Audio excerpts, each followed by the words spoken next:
じゃろがどうもチャロブラザーズです。なんちゃんです。沢地です。おはようございます。おはようございます。ただいま1月12日8時23分。はい。寒いですね。寒いですね。というわけで、今日は、何をやっていきましょうか。今日はですね、これを使います。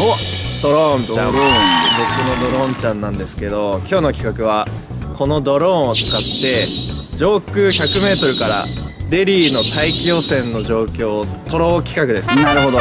確かにね、このデリーの大気汚染っていろんな人が伝えてるんですけど、ドローンで撮ったっていう人はいないんじゃないですかね。そうで、今見てわかるかな、この少し後ろがもう完全に霧がかってて、ちょっとねやっぱり空気が汚いんですよね、デリーグルガオン。確かにね、もやがかかってますね。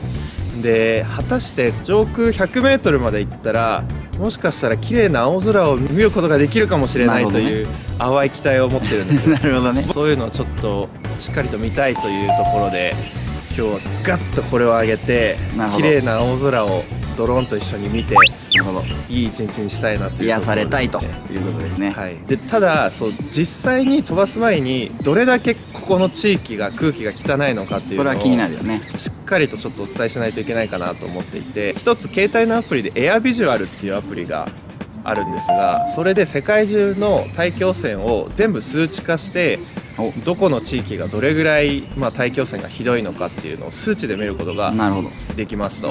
参考までに東京から見ていこうかなと思うんですけど、東京がですね、数字で言うと59ということですね。59は果たして悪いのかどうかはちょっと分かんないからね、あれですけど、これエアビジュアルのいいところは数字だけじゃなくて顔文字でもどれぐらい空気が汚いのかっていうのを表してくれていて、一番汚いとガスマスク装着みたいな感じになってるんだよね。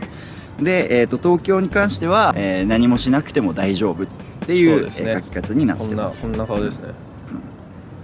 はい、ちなみに、我が町札幌はですね7。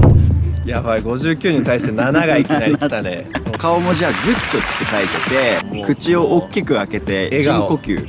笑顔です。笑顔だよ。で、問題のこちらグルガオン、グルガオンどうなってるかっていうことなんですけども、59、7ときてグルガオンはなんと452ということでですねどんな数字やねん。評価ハザーダスの顔文字もですね、がっちりガスマスク装着となってます。皆さん、僕たちも結構楽しそうに話してますけどここガスマスクをつけるエリアですからねでこれエアビジュアルっていうアプリなんですけど、もう一個機能があって、この空気の綺麗さとか汚さの度合いを世界地図上でマップして表示してくれるっていうのがあります。でこれで見てみるとね、面白くてね、インド真っ赤です。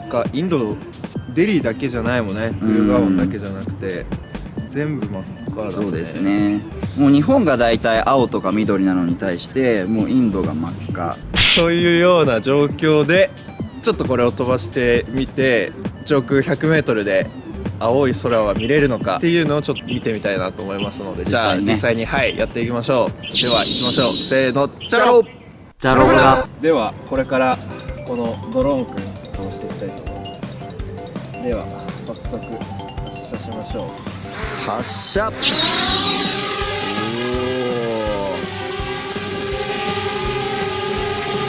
びますね。すごい安定してます。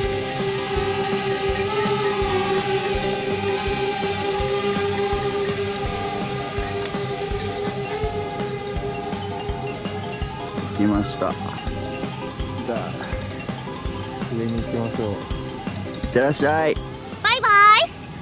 さあ、やってまいりました。ここからは実況なんちゃん、解説沢地でお送りいたします。よろしくお願いいたします。はい、よろしくお願いいたします。さて、こちらグルガオンの中心部です。この時期にドローンで街の状況を撮ってるのは僕たちだけでしょうね。期待が高まりますね。ちなみにこのドローンっていくらしたんですか？4万、5万ぐらいですかね。そういえば、今日の朝ごはん何だったんですか？僕ですか？普通にご飯とお店。さあ、皆さんお待ちかねの景色がついに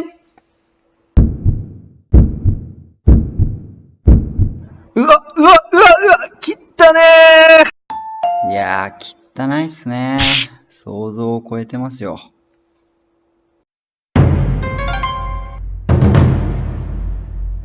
先の見えないこの時代、表すようなこの景色、遠くに見えるは幻か、それともこの世の終わりなのか。白、黄色、青、あらゆる物質がカメラいっぱいに迫ってくる。この景色、果たしてどこまで続くのか。はいということというわで、いや上空 100m 結局汚かったね。汚かったね。うんグルガオンの高層ビル何軒かあるんですけど、一番上の方はクリアに見えてるんですけど、15階とか20階ぐらいまでは全然見えてなかったですね。もうちょっとな、青空が俺たちを待っててくれると思ったんだけどな淡い期待に終わりましたねまあ一応ねフォローをしておくと、まあこれはもう発展途上国にはありがちなしょうがないことで、まあ当然ね車の数も増えてるし工場の、廃棄もあるということなんで、まあしょうがないんですよね。日本で言ったら1970年代のちょうど四大公害病があった頃の、景色と一緒だし、出た出た中国で行東けばね2000年代ぐらいの話と一緒ということなんで、まあこれをねしょうがないしょうがないって言って直さないのはダメだけれども、まあ現状これはもうしょうがないとして割り切るしかないのかなと思います。まあこれね経済学的に言うとね、出た出た東大生いわゆる需要と供給が、市場の中では一致してるんだけれども、環境というね、別の市場は外部性を持っているがゆえに、そこではパレート最適が達成されていないというこの市場の失敗っていう現象が、まあ、まさにこのね公害とか大気汚染ということなんでね。なるほど、経済学に言っても経済学的に言ってもこれはしょうがないんですね。もうこれはもう必ず起きる現象だということなんです。はい、東大生が言ってるならそうなんですねよくわかんねえけど、まあ、とりあえず汚いんだよ。とりあえず汚いのは汚いので、はいこの時期外に出るときは皆さん必ずガスマスクをつけましょう。は